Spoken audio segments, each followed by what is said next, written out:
Good afternoon. It's such a pleasure to have you here. So my name is Eduardo Esfolha. I'm the head advisor for international affairs at the Ministry of Fisheries and Aquaculture of Brazil.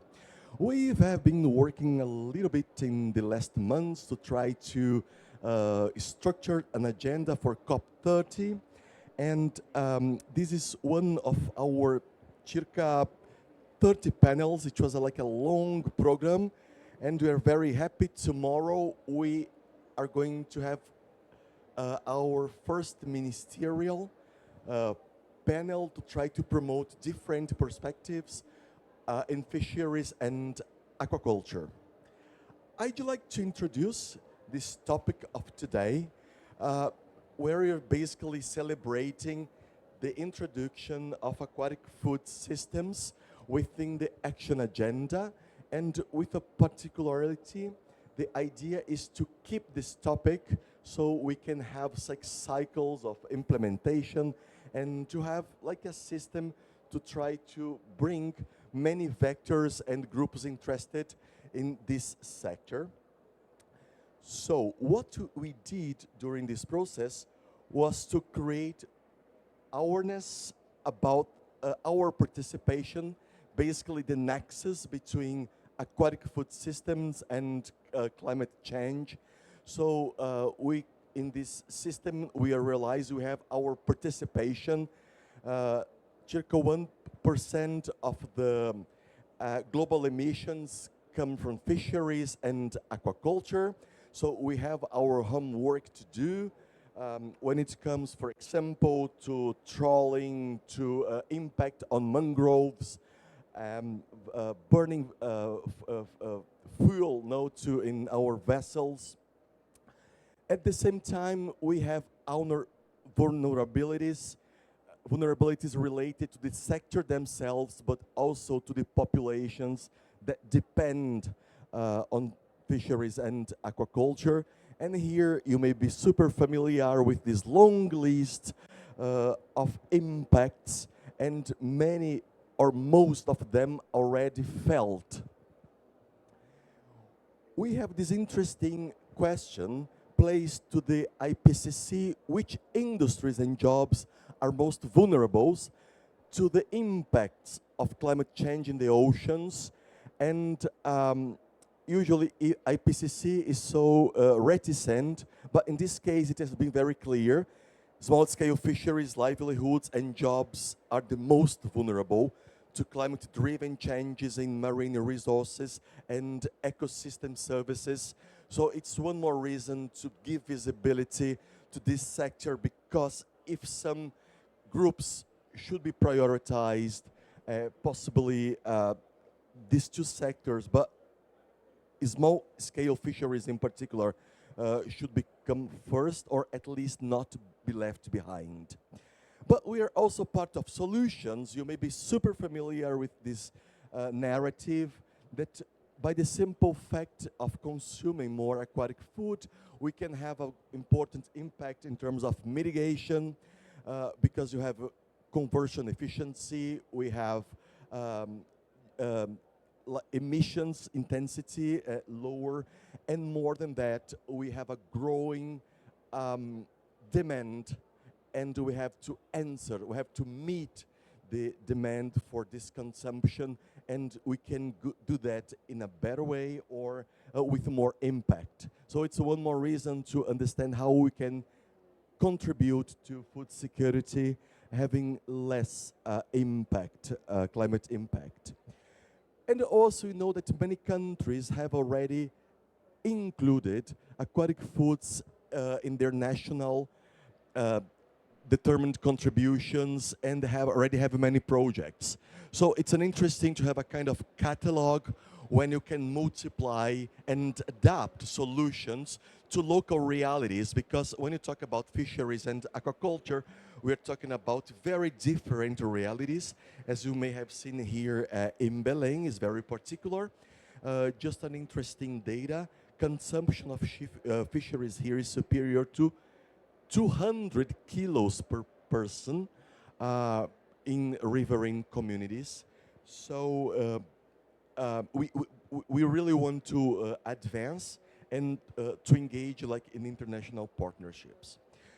A good point is also that fisheries and aquaculture are in many parts of these negotiations and processes.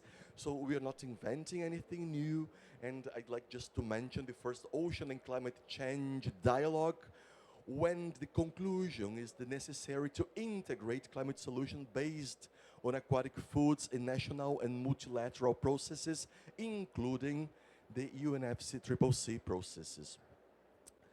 We're also part of the Sharm el-Sheikh now mandate, because often we are forgotten as part of agriculture. And I should mention also here the beautiful work led by the FAO for more than 2 decades, and also the priorities so recognized by multilateral funds to focus on fisheries and aquaculture. I'd like to also say in the Marrakesh partnership, there are like many breakthroughs and initiatives, and there was one specific related to aquatic foods.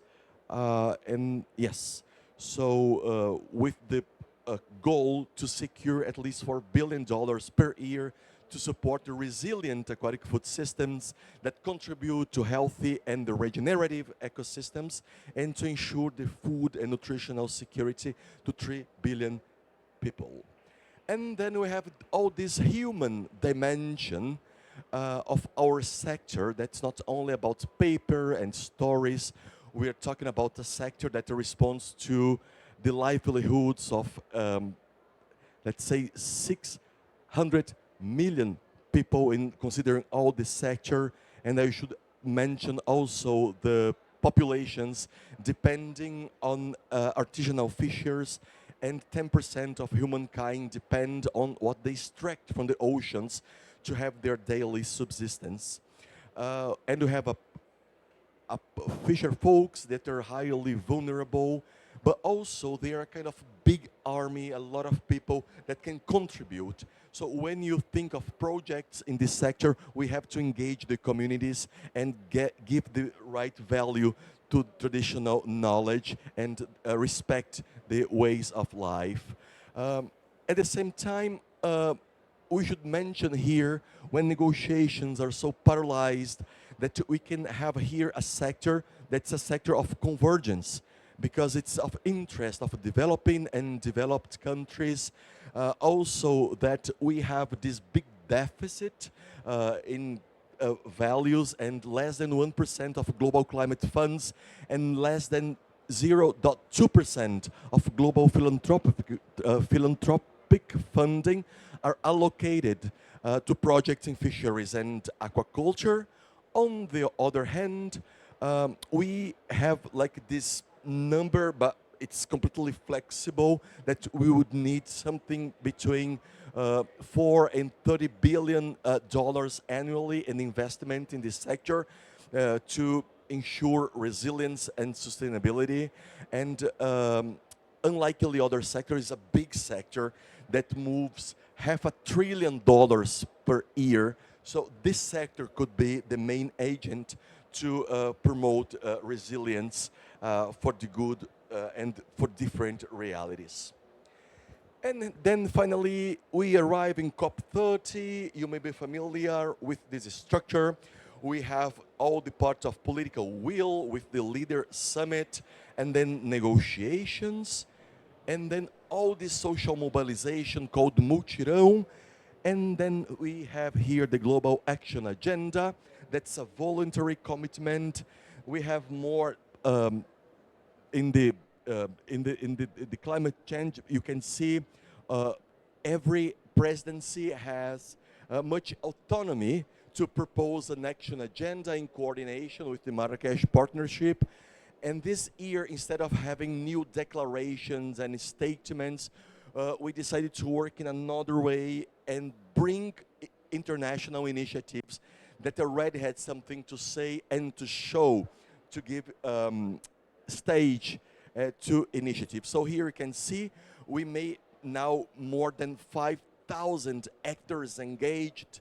So the Marrakesh partnership and the action agenda is a way to organize so many initiatives and look for synergies and trying to have this driving force towards implementation.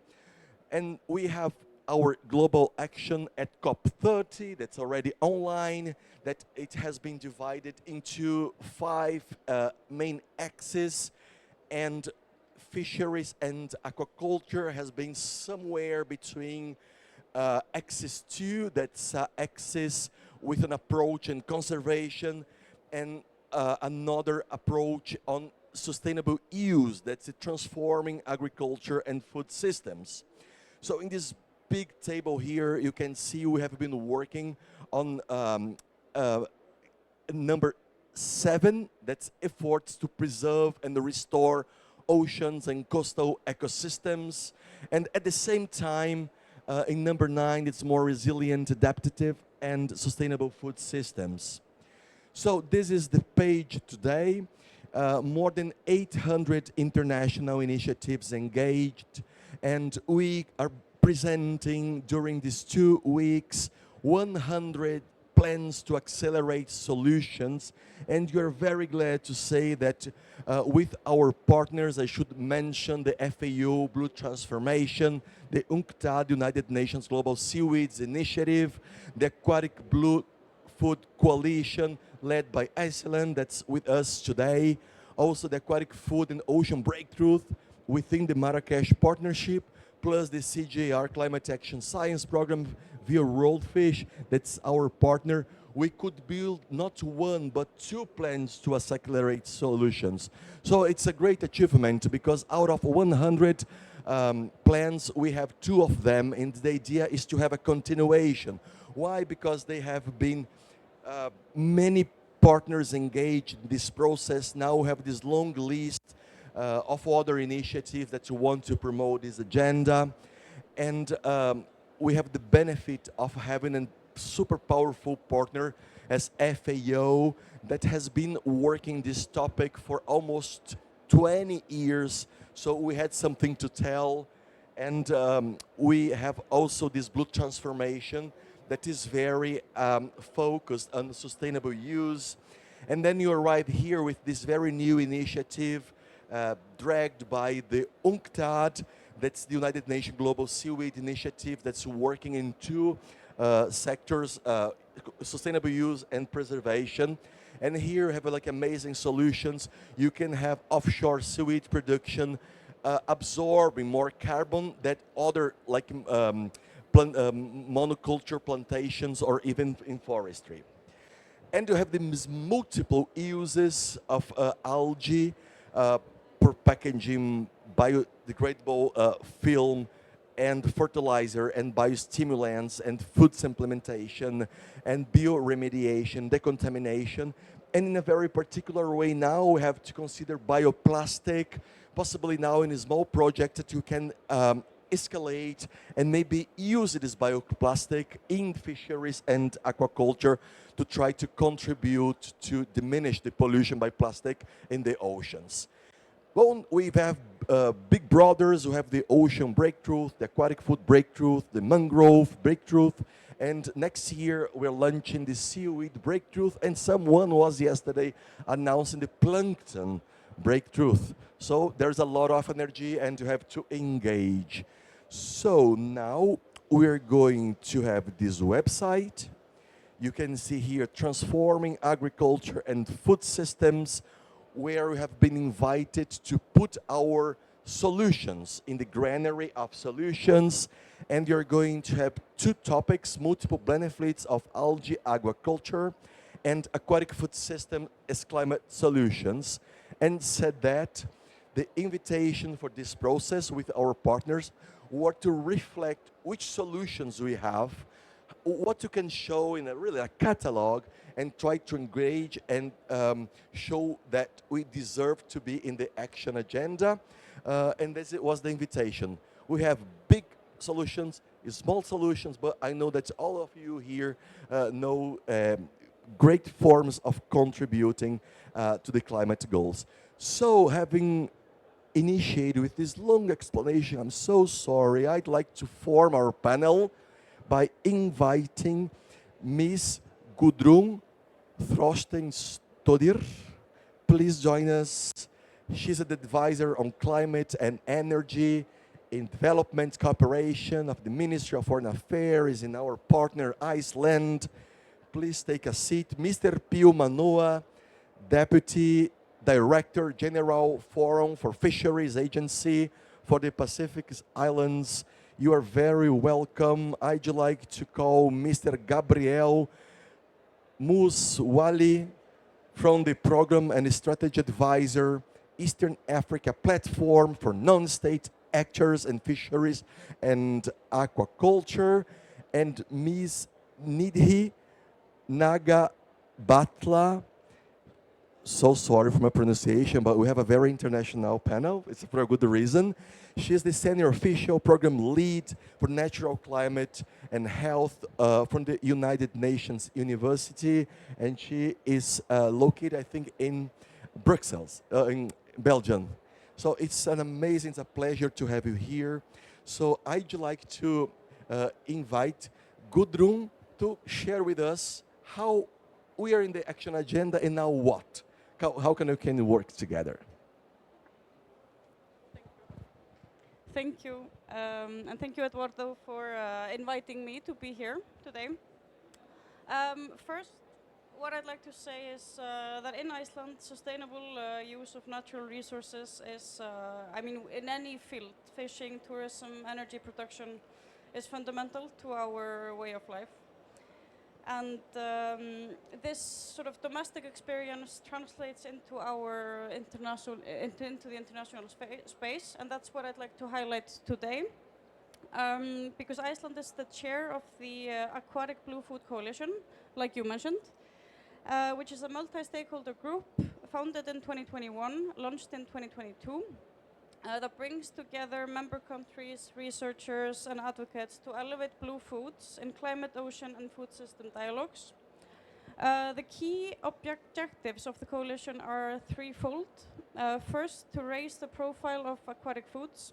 And with this aim in mind, the coalition engages with high-level decision makers at all levels, national, regional, international, to advocate for the recognition and integration of the potential of blue foods. The second objective is to mobilize support. So the coalition partners connect and work with stakeholders to mobilize investment, technological capacity, and partnerships for any countries or group of countries looking to integrate aquatic foods into their food system policy. The third objective of the coalition is to drive knowledge exchange and place-based action. The coalition works to foster knowledge exchange between members and provide support to catalyze action in key regions and countries by helping them with their blue food needs and possibilities and matching with funding or technical assistance. So these three objectives sort of form the foundation of the coalition's work. But beyond this, I would also like to highlight two key considerations that underscore why this work matters and where our priorities lie in the coalition. The first point is, and this was also previously mentioned by Eduardo, is that blue or aquatic foods represent a critical yet often overlooked part of the climate puzzle. They provide essential nutrition and livelihoods, and also relatively low emission protein, with the potential to support both climate resilience and biodiversity. And when sustainably managed, blue or aquatic food species offer especially climate-smart solutions, with greenhouse gas emissions lower than terrestrial proteins, including chicken, like you also demonstrated here, and minimal demands on freshwater and land resources. Secondly, despite the vital value of aquatic blue foods, they really remain underrepresented in major global food and climate dialogues. And this must change, and the importance of aquatic blue food must be recognized at the highest level of climate policy. Just so to sum up, the Aquatic Blue Food Coalition is working to ensure that blue foods are no longer overlooked in global food and climate strategies, And by raising their profile, mobilizing support, and driving knowledge exchange, we aim to unlock their full potential for nutrition, livelihoods, and climate resilience. And we're, of course, very proud to chair this coalition and work along partners who share this vision. Thank you.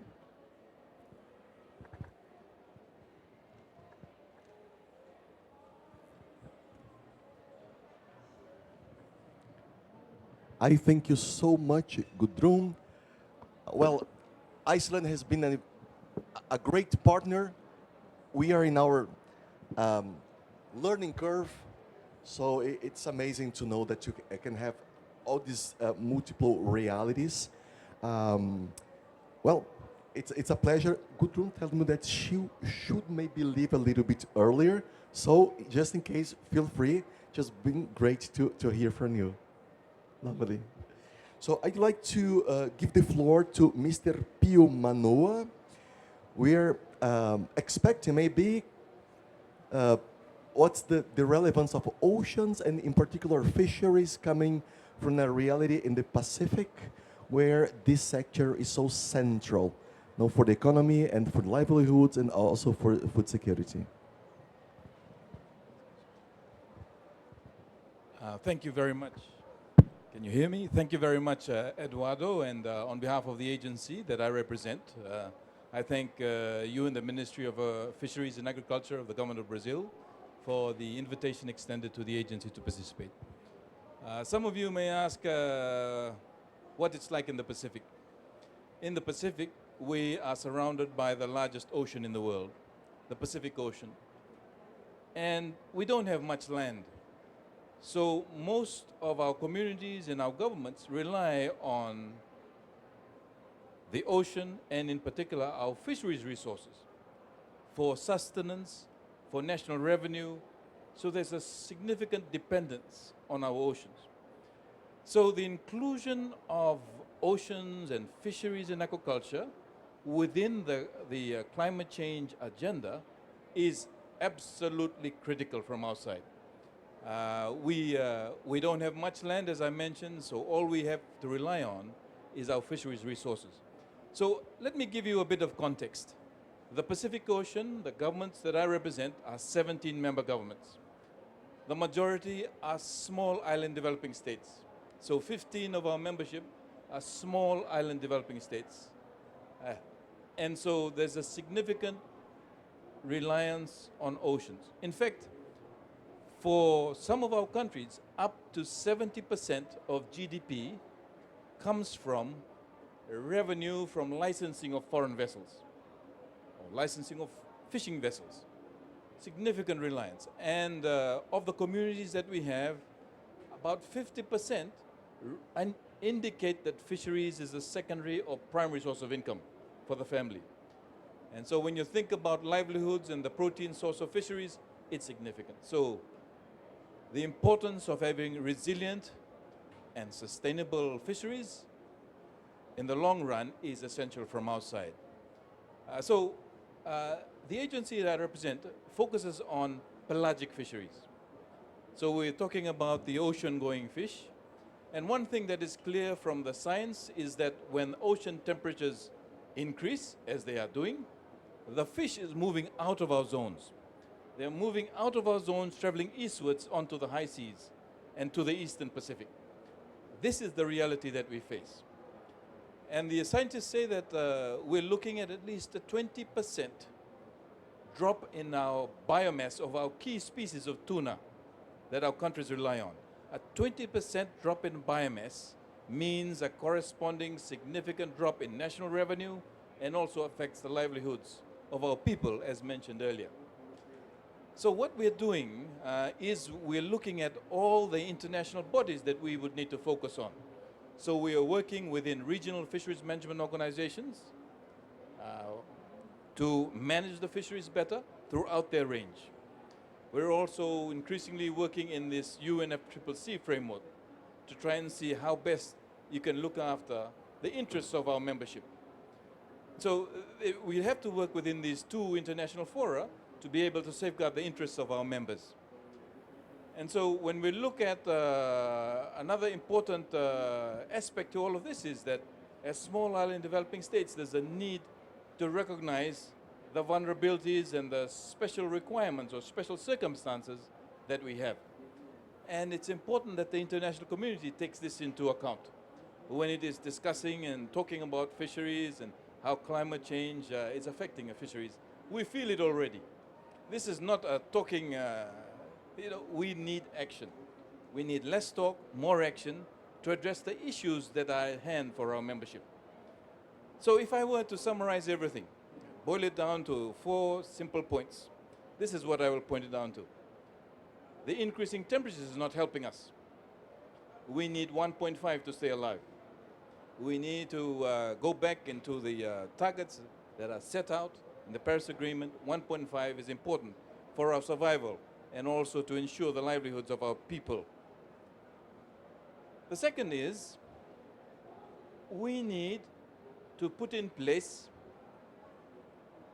accessible and strong climate financing to support the management and governance of our fisheries. We have the healthiest tuna fisheries in the world.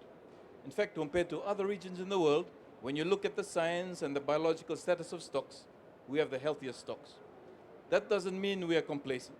We'll need to continually make sure that we up our game when it comes to fisheries management to ensure that the stocks are sustainable. In fact, over half of the world's tuna supplies come from our region. So what we're doing is we're actually managing the stocks, the tuna stocks, for the rest of the world. And so it's important that the costs of managing the fisheries is provided for and supplemented by the international community. But I mentioned first, accessibility to strong climate finance is important. Over the years, we've found that there's very little support provided to our small countries when it comes to strengthening fisheries management and governance. That's the second point, accessible and strong climate finance. The third aspect that I would like to highlight, as I mentioned earlier, is the need to recognize and support practically the special circumstances of developing states, in particular SIDS, in our region. As I mentioned earlier, we have a large area of ocean that we're looking after. In fact, 30 million square kilometers of ocean. That's no small area. And so the costs that are borne by all of our small countries working together is significant. The final point that I would like to share here is, I mentioned that the fish are moving out of our zones thanks to climate change. We need measures within the UNFCCC context to address the movement of fish and the impacts to our governments and our people. With that, I thank you. Well, I thank you so much, Mr. Pio Manoa. Let me share you a little secret. You know, the sector in Brazil, fisheries and aquaculture, is very small with all this big agribusiness. But that was a strong argument. For many countries, this is the main agricultural sector, generally speaking. In particular, the seeds. So that was the sensibility of our the president, Correia do Lago, to say, no, this topic has to be on the agenda because it's important for many countries. Maybe you don't realize here in Brazil comparing to other many sectors. So we're very happy, and maybe next year we can have a continuation, given the due focus to this topic. With this comment, I'd like to invite Mr. Gabriel Muswali to talk about another reality in Eastern Africa, to understand how it impacts, how we can work together to keep this topic on the action agenda. Okay, thank you so much, Brother Eduardo, for that. And my brother on my right for highlighting that. I come from an organization called East African Platform for Non-State Actors in Fisheries and Aquaculture. In short, or you could abbreviate that as EAFISH. the ear of the fish. Now, I would like to build on the contribution that my colleague has just made and the very rich background that you gave. Our work is about advocacy. Advocacy that is aimed at raising the profile of small-scale fisheries and aquaculture in Africa.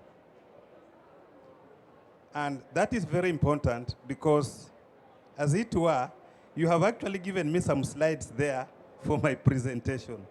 Small-scale fisheries and aquaculture, because they contribute to a significant number of SDGs. SDG 1, SDG 2, SDG 3, SDG 4, in a way, SDG 5, and quite a number of SDGs. It's an important agenda. But from what we are doing, there is an kind of an irony to this. Recently, we have been carrying out some work on just trying to understand the number of states in Africa that have already submitted their NAPs, National Adaptation Plans, to UNFCCC. Just to try and understand, did they prioritize adaptation interventions for small-scale fisheries and aquaculture? That would be expected. That if indeed as Africa, and I will speak as a representative of an African agenda, we really care a lot about small-scale fisheries and aquaculture because of its contribution to all these particular SDGs, then in our planning, we should always remember to prioritize adaptation interventions for small-scale fisheries and aquaculture. Interestingly, some of the states did not prioritize that. But we all know that if you fail to plan, you plan to fail. Or rather, if you did not mainstream the adaptation plan interventions for small-scale fisheries and aquaculture, how do you intend to resource that? How do you intend to plan that? That's an agenda. That's tricky. Okay? So while we talk about financing for climate action on small-scale fisheries, we should also talk about, go through some kind of introspection. What are we doing? If the minimum that we can do is about prioritizing that in the plan, why are we not doing that? Okay? So you realize that we are having a challenge of what we talk about and what we prioritize. And if indeed, as I have indicated, our work is recognized by virtue of the contribution that it's making to all these SDGs, then even when it comes to prioritization in the national adaptation plans, that should feature very prominently. And for those of us who are working in the sector of adaptation agenda for small-scale fisheries, the picture is rather bleak. Because if you look at the trend, the financing trend, even at the global level, you'll realize that adaptation financing generally is lower than mitigation financing. Okay? 2, adaptation financing for aquatic food systems is much lower than what is expected, even up to the year 2030. Okay? Now, for those of us who have interacted with the fisheries, with the health sector in Africa, there is something called DRM, Domestic Resource Mobilization, for health agenda in Africa. But then as we were doing this work, we were asking ourselves, if Africa is already thinking about domestic resource mobilization for health, and Africa also attaches very high premium to aquatic food systems, then why don't you also start thinking about resourcing aquatic systems within the framework of domestic resource mobilization? So that as we talk about multilaterals and bilaterals supporting aquatic food systems for adaptation, we are also having a very significant portfolio from within to support that. as a demonstration of commitment to this particular agenda. So these are some of the emerging issues that we have to start addressing ourselves to. And there are some studies that we also did sometime last week, where we actually, last year, where actually it came out that even in some counties, in some countries, you'd realize that even a county or a region that was predominantly involved in fishing activities had probably the lowest allocation, financial allocation to fisheries agenda. So I think there is need for us to start changing the narrative. And so our work is about ensuring that governments are held to account because, as Eduardo said, the commitments that we are talking about here are voluntary. They are not compulsory, they are voluntary. And that requires increased resource mobilization. Lastly, I would like to thank FAO for giving us support to participate in these forums to bring up this particular agenda so that it forms a critical agenda that's going to be addressed in the action plan. Thank you. Thank you very much, Gabriel. It's a pleasure. I'm happy to know that you feel represented and you perceive value in this effort to give visibility to our fishing communities. I think our main challenge in this process has been to fight against invisibility. In our country, we have 2 million we call artisanal fishers because they are super dependent. And as you can imagine, we have all this big forest here, 27 million people plus the populations in the ocean. As they are so spread out, it's easy to be invisible. So now it's an opportunity and to create solutions. So I'm very happy to hear. And now would you like to hear from Dr. Naga Bhatla? From a scientific point of view, would you like to hear from you? We are in the action agenda. We are invited to try to work in coordination and collaborate. And how can we advance in that? Thank you, Eduardo. And first of all, thank you for the invitation to have the United Nations University Agency as a participant and contributor to this event, along with the member state and the regional voices. I would like to maybe first start with with us focusing back on the SDGs and many other multilateral environmental agreements that the parties and the member states have signed to and have shown commitment both in terms of financial, technical, and human resources to report, monitor, and achieve. If you look at this nice wall in front of us, we can see that most of the SDGs cannot be achieved if we don't have our small-scale communities, whether in fisheries or agriculture, practicing any other livelihood or income-based activities in coastal and marine environments. As a part of it, directly alluding to the SDG 14, but indirectly to all the other SDGs. So starting with the SDG, since we are sitting in the pavilion. In my context, as a scientist and also a program lead for climate change and health, we look at intersectionality, interconnectedness, and interactions between and across sectors, but also between and across regions in terms of best practices, sharing innovations, so we don't waste money and resources in reinventing the wheel.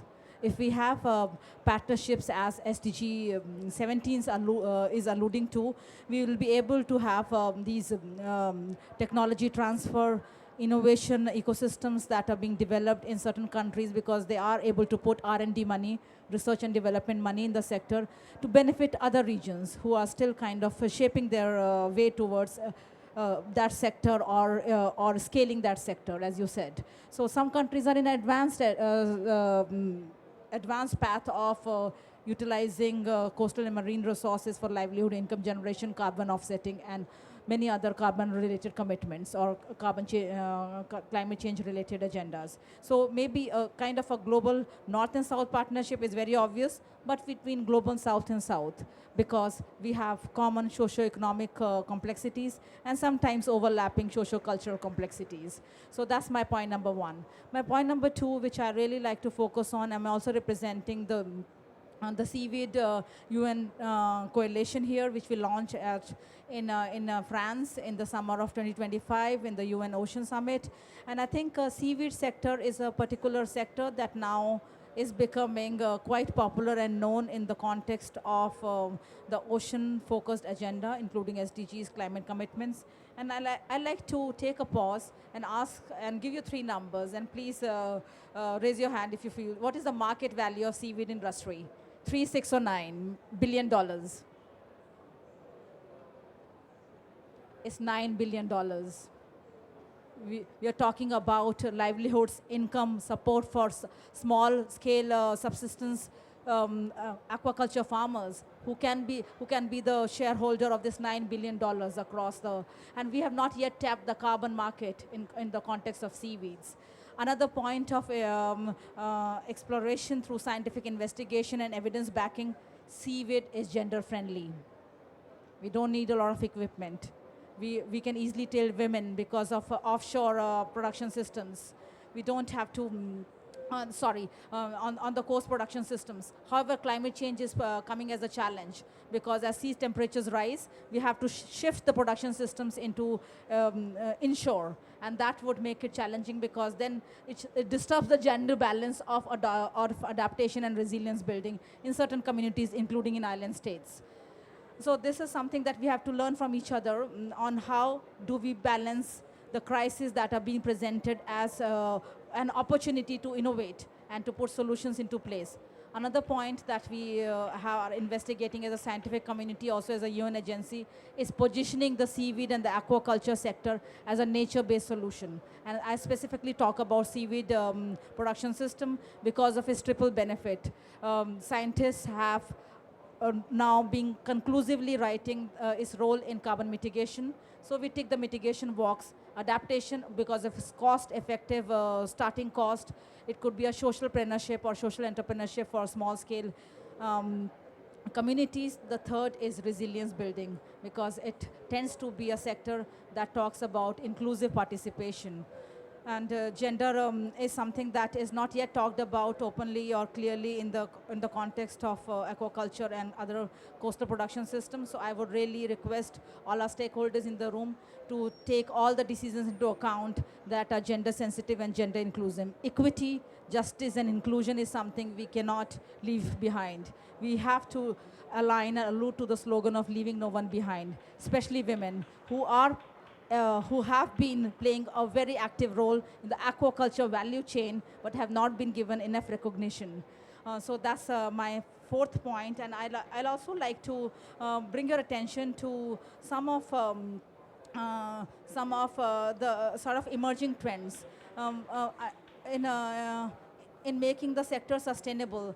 One of the practices in South Korea is creating biodegradable support systems for producing seaweed aquaculture. So initially plastic buoys were used, and then some of the debris will disturb the marine habitat or coastal biodiversity and ecosystem. So for each and every step of your production system, we need to look at a nuanced eye of where we can make an intervention that would create sustainable value chains across aquaculture systems. And the last point I'd like to make, and is super important, we are yet to understand how to best integrate the insurance for these aquaculture systems, and particularly for the seaweed aquaculture systems. We have seen that Tanzania took a leading role in to becoming the African leader for seaweed production systems. However, due to lack of biosecurity regulations, how do you manage a disease outbreak? How do you manage an insurance backup in case of a storm or some kind of a coastal storm that may disturb or totally damage the farms? Because farmers, small-scale farmers, can't start this again and again. We need to give them a financial insurance-backed system to stand up again. And I think these are the couple of the points where we have advanced science, we have advanced public-private partnerships to play that role, to fill the gaps, to address the needs. And I'll pause here, happy to answer any further questions related to this. I thank Nidhi for these amazing statements, just very enriching, full of information. I permit myself to make 2 comments first. It's not it's about really it's aquatic food system. It starts from the beginning, the extraction and the preparation, to the last moment in this value chain, and also highlighting this. It has to be a human-centered agenda, because really, in the end of the day, you are talking about a lot of people and in the real people. That's not something in distance. But when you have a production and it's destroyed and you have to start again, when you have a small producer in an island, that's his life or her life. It's not something far away. So I'm very happy to hear. We have a few minutes.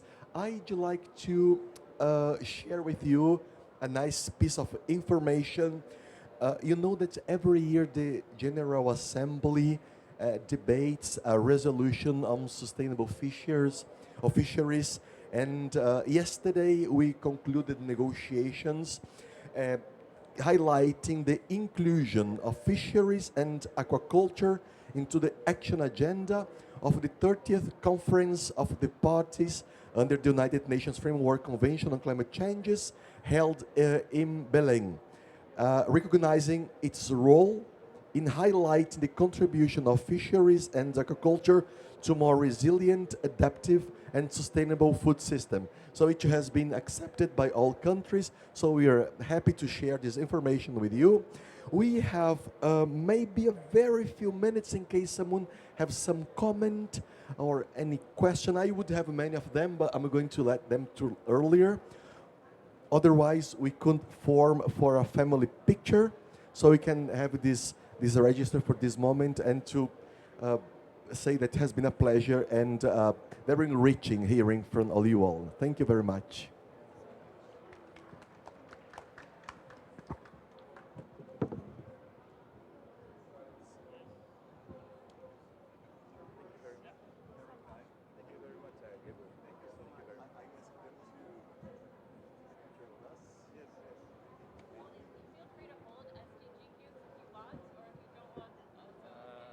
You don't have 14, huh? Should we take them? I'm having 5. I'll take 16. Okay, so I don't know if this one is. Why not? I take